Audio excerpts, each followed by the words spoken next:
They say when you sleep, your soul wanders, drifting somewhere between dreams and death.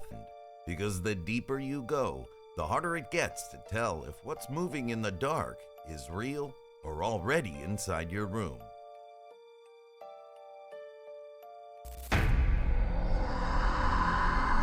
And before you scroll away, hit subscribe and tap the bell icon, because next time, we're diving into real cases where people didn't survive their encounters. Stay curious, stay awake, because the night always has eyes.